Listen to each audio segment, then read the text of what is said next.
नमस्कार। मैं एम के भारद्वाज, समाज सेवी होने के नाते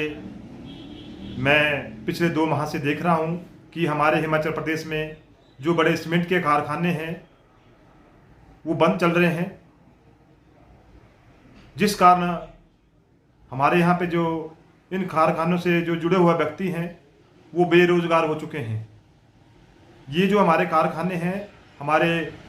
जो भारत के बहुत ही बड़े उद्योगपति समूह के मालिक हैं, अदानी जी के पास हैं। और यह कारखाने हमारे बिलासपुर जिला के बरमाणा और दालाघाट में स्थित है, जहां पर हमारा बरमाणा से हमारा एसीसी सीमेंट और दूसरा हमारा दालाघाट से अंबुजा सीमेंट चलता है। पिछले 2 माह से पूरी तरह से इन कारखानों में कारोबार ठप पड़ा है, जिस कारण यहाँ पर जो हमारे इस कारोबार में जो जुड़े हमारे स्थानीय लोग हैं, ट्रक ऑपरेटर्स हैं, ट्रक ऑपरेटरों के साथ जो जुड़े उनके चालक हैं या क्लीनर्स हैं, बिल्कुल पूरी तरह से बेरोजगार हो चुके हैं और उनके जीवन यापन पर पूरी तरह से संकट छाया हुआ है। आपको मालूम ही है, पिछले कोरोना काल में आपने देखा होगा कि जब हम पूरे 2 साल कोरोना काल के पीरियड से गुजरे और जब हम पूरी तरह से घरों में बंद हो चुके थे तो हमें बहुत ही समस्याओं से गुजरना पड़ा। जब हमारे पूरे कारोबार बंद पड़ चुके थे, हम ना तो ड्यूटी पे जा पा रहे थे, ना तो हम दिहाड़ी मजदूरी कर पा रहे थे, तो हम सब के ऊपर बहुत ही विकट समस्या पड़ी थी उस टाइम। तो आज हमारा फर्ज बनता है, हमारा दायित्व बनता है, ये जो ट्रक ऑपरेटर के हमारे जो मतलब हमारे यहाँ के लोकल हिमाचल प्रदेश के वासी हैं, हमारा दायित्व बनता है कि इनके लिए हम सहयोग करें, इनके विषय में हम आगे बढ़ चल कर आएँ। तो मुझे लगा कि मैं भी इस विषय में इनके लिए कुछ सहयोग कर सकूं। मुझे लगता है कि हमारे यहाँ पे जितने भी ट्रक ऑपरेटर्स हैं, मैं उनसे आग्रह करना चाहूँगा कि आपने जिन भी बैंकों से लोन ले रखा है वहाँ पर आपके लगभग 2 माह पूर्ण हो चुके हैं और तीसरा महीना आपका शुरू हो चुका है। और जहाँ तक मैं समाचार पत्रों के माध्यम से देख रहा हूँ और मुझे दुख भी हो रहा है कि इन लोगों के साथ इतनी विकट समस्या चल रही हुई है। 2 माह हो चुके हैं पर पूरी तरह से इनका जो समस्याओं का समाधान नहीं हो पाया अभी तक। हिमाचल प्रदेश सरकार भी इस विषय में पूरी कोशिश कर रही है और भारत सरकार के विषय में भी धर्म में भी यह विषय पहुँच चुका है और इस विषय को सुलझाने की पूरी कोशिश की जा रही है और मुझे लगता है बहुत ही शीघ्र यह मामला सुलझने वाला है। परंतु फिर भी मैं अपने जो ट्रक ऑपरेटर्स के मालिक हैं, मैं उनको आग्रह करना चाहूँगा।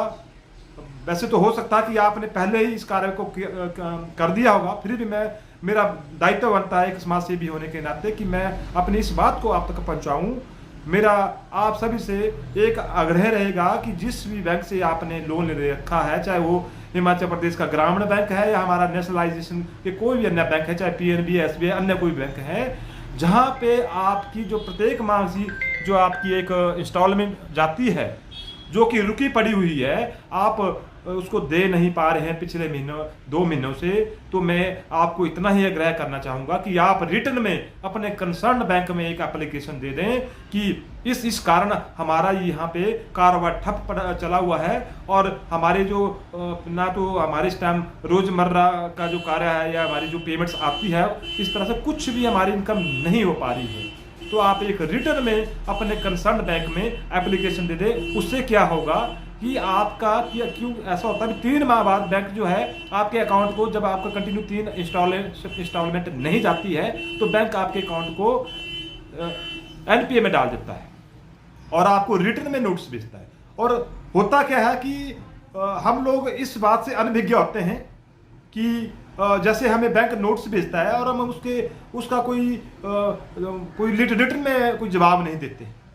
और रिटर्न में जवाब ना देने के कारण जब हमारा कोर्ट केस में मामला चला जाता है तो हमारी तरफ से तो कोई कार्रवाई नहीं की होती और हमारा जो केस है वहाँ पर बहुत ही ठंडे बस्ते में पड़ चुका था, क्योंकि हमारी गलती होती क्योंकि हमने रिटर्न में बैंक के साथ कोई कार्रवाई नहीं की। तो क्योंकि मैं ज़्यादा लंबी इस वीडियो को नहीं ले जाना पाऊँगा, मेरा मकसद है आप तक एक संदेश देने का, मेरे सिर्फ आप तक यही संदेश पहुंचाने का इस वीडियो को बनाने का मकसद है कि आप रिटर्न में अपने बैंकों को एप्लीकेशन दे दें ताकि आपका अकाउंट अगर एनपीए की कगार में जाने के उसमें पहुंच चुका है तो आप उससे बच सकें। एनपीए का एनपीए होने के कारण क्या होता है, भी हमें आगे आने वाले समय में भी लोन लेने में परेशानी होती है, क्योंकि आजकल डिजिटलाइजेशन का युग है और पूरा जो एक सिस्टम है हमें वहाँ पे ऑनलाइन दिख जाता है, इस व्यक्ति ने फलाने टाइम में लोन लिया था और उस टाइम में ये लोन नहीं चुका पाया था। परंतु आज तो हम देख रहे हैं भी, आज स्ट्राइक चली बैंक को आपके और उसके उद्योगपतियों के साथ, जो इसके उद्योगपति उनके साथ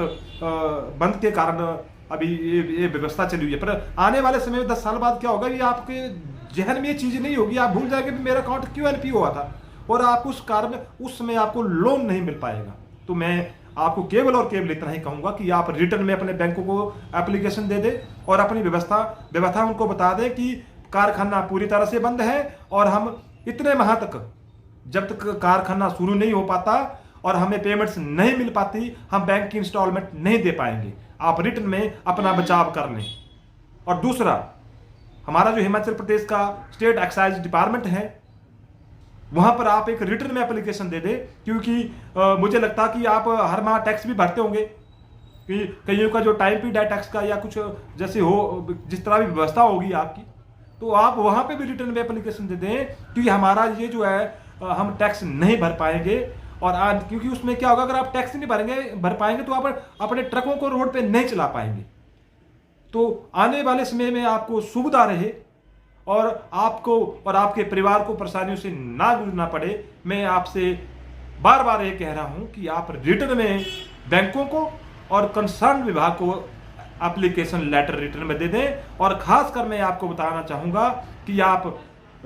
जब भी आप ये लेटर देते हैं वहां से रिसीविंग अवश्य लें, या तो आप रजिस्टर्ड पोस्ट के माध्यम से इस लेटर को वहां पे भेजें, ताकि आपके पास एक एविडेंस प्रूफ रहे। और जब भी आपके पास ऐसी कोई बैंक के माध्यम से कोई नोटिस आता है, अगर आपका कोर्ट केस लगता भी है, तो आपके पास अगर कोर्ट के बावजूद आपके पास ऐसी आपको जाना मतलब व्यवस्था से गूंजना पड़ता है, तो आप वहां पे एक डॉक्यूमेंट प्रोड्यूस कर पाए कि हमने उस टाइम अपने बचाव में यहाँ पे लेटर दे रखा था, इन कारणों से हम वहां पे इंस्टॉलमेंट नहीं भर पाए थे, ताकि आपको वहां से रियायत मिल सकती है। मैं अपने विषय को बड़ा लंबा चौड़ा नहीं खींचूंगा, मेरा मकसद केवल आपको आपका सहयोग करना है। मुझे लगता है कि आपने इस कार्य को पहले भली भांति कर दिया होगा, फिर भी मेरा आप तक इस विषय को पहुंचाने का मेरा एक उद्देश्य था। मैं अपनी बात को मैंने पूरी कोशिश से आप तक पहुंचाने की कोशिश की है। मुझे लगता है कि आप इस विषय को पूरी गंभीरता से विचार करेंगे और इसको अमल में लाएंगे। मैंने आपके हित में जो विषय कहे हैं और आपका इस विषय को लेकर भविष्य में कोई समस्या से ना गुजरना पड़े। धन्यवाद। जय हिंद, जय भारत।